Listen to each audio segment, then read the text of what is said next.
Yeah, hi everyone, I'm Ardian Ebony Gunawan, currently studying in Diploma in Business and I'm a year 2. Hi, I'm Ashwin and I'm a Year 3 student currently studying Diploma in Electronics in Temasek Polytechnic. Hi, I'm Kelly, a Year 2 student currently studying Integrated Facilities Management in Temasek Polytechnic. Hello, my name is Ken Sian. I'm a foreign student from Myanmar studying electronics at Temasek Polytechnic. Our group has chosen topic for quality education for our e-finale presentation. Now, I will introduce to you our partners and our partners institution. They are Hongna Mimi and Kang Tui Rachel, who are currently studying Hospitality and Tourism Management. Next, we have Chong Kui Kate, Eric, and Haipan, who are currently studying Business Administration. They are all from Duy Tan University in Da Nang, Vietnam. DTU has 6 training campuses that are located in the center of Da Nang with a total area of 36 hectares and is established in 1994. They offer a wide range of academic programs including information technology, business management, tourism, and civil engineering. Some facilities they have is a mini hotel and hospitality training room that is fully equipped with reception, hotel rooms, and a bar as at a 3-star hotel or resort.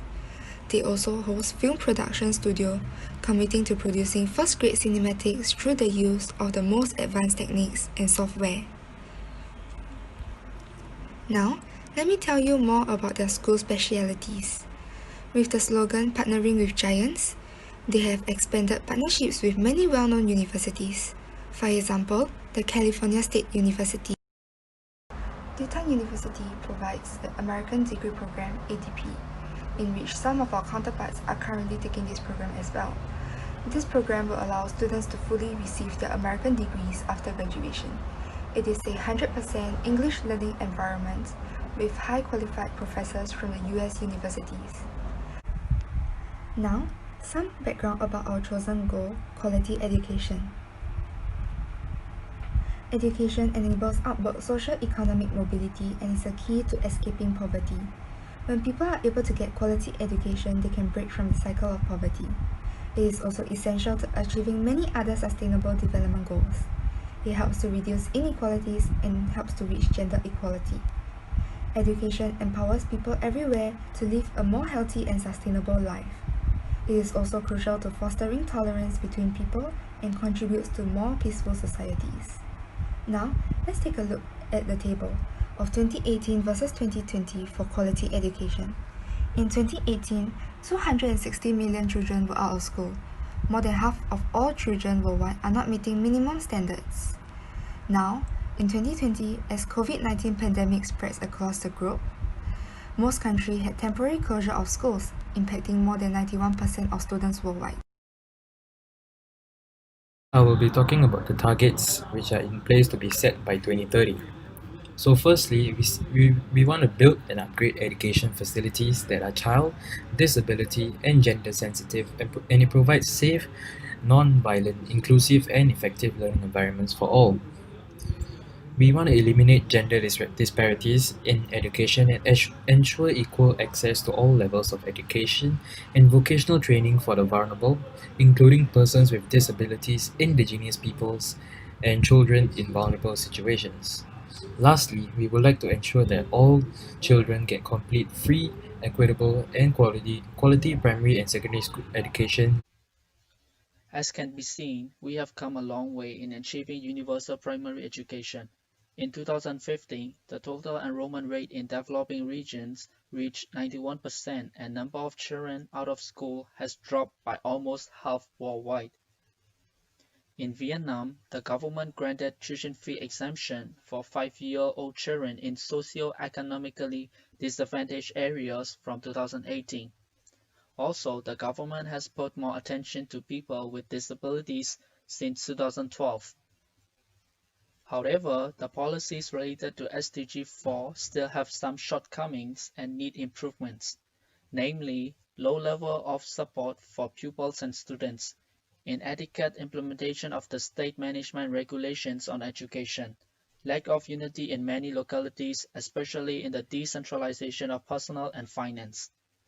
There are no programs or policies to promote lifelong learning to meet the demand for learning, or to improve the capacity and skills of the elderly population. This is the chart showing the results of SDG4 quality education in Vietnam. Let's take preschool for example. Preschool education plays an important role in preparing children to enter primary school, with the proportion of children under 3 being cared for in preschool facilities increasing from 11% in 2000 and 2001 to 27.7% in 2016 and 2017. The rate of children attending preschool has increased dramatically from 49% to 80.5% in 13 years from 2000 to 2013, with an average increase of 2.42% per year. While in the 2016 and 2017 school year, this rate continued to increase significantly, reaching 92%. So, what has Vietnam been doing during this pandemic outbreak? Since the outbreak, the government has shut down all the education facilities and arranging alternative ways for the regional exams. They are also actively implementing the online education system and policies. Some training institutions have reduced 15 to 20% of tuition classes for students. Hi, now I'll be sharing with you how COVID-19 has affected education in Vietnam. Low-income families face serious problems such as unable to do homework, access their learning materials, e-books, and etc. This is due to the lack of internet connectivity or lack of smart devices that may have hindered their education growth. This is due to lack of infrastructure, and less developed countries often face financial difficulties purchasing and buying this type of equipment. Now let's move on. However, the government has allowed medical students in the different universities to take part as frontline workers to fight against this pandemic. They have been helping out due to the limited workforce on the medical side, medical sectors, and therefore they are willing to help out. So as you can see the two pictures, the left one is actually is what we are all doing. So they are right now, as of now, they are also adopting a similar measure whereby they are doing e-learning, home-based learning, and things like that.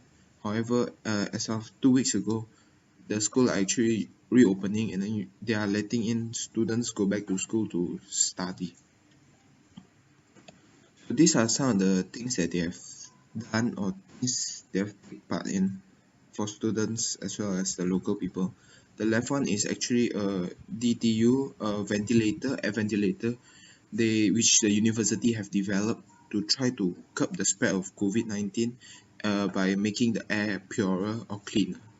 On the right side is actually a group of students who are making a face mask, the plastic face mask to cover your face. Yeah, this is for the medical worker, frontline workers, and those who are in need of medical supplies. Thank you.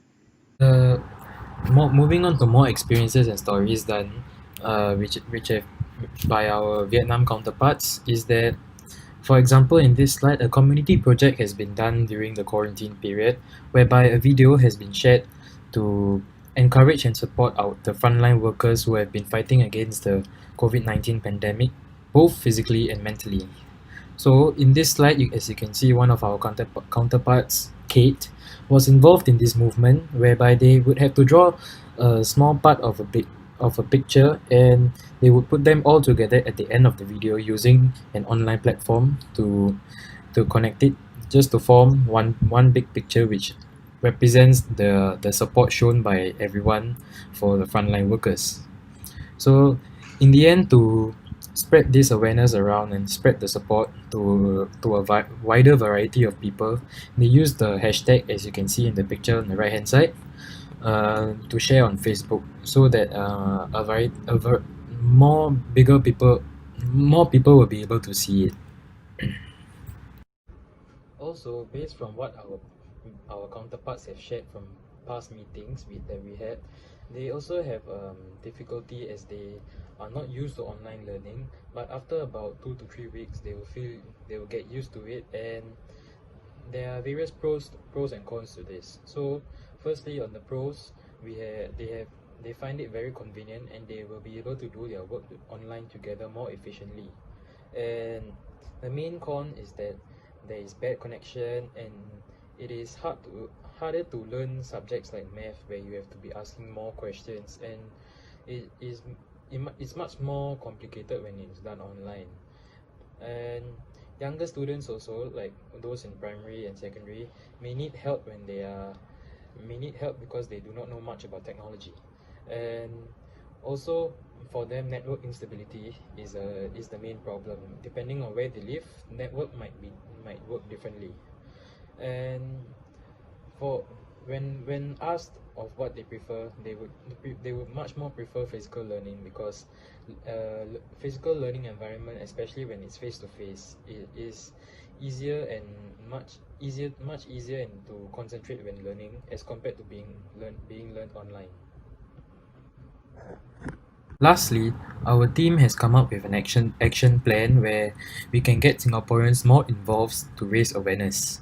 So, firstly, what we have thought of is that we will come up with a challenge where Singaporeans will be able to tag their family members and friends or whoever to in a way continue this challenge to spread the awareness of COVID-19.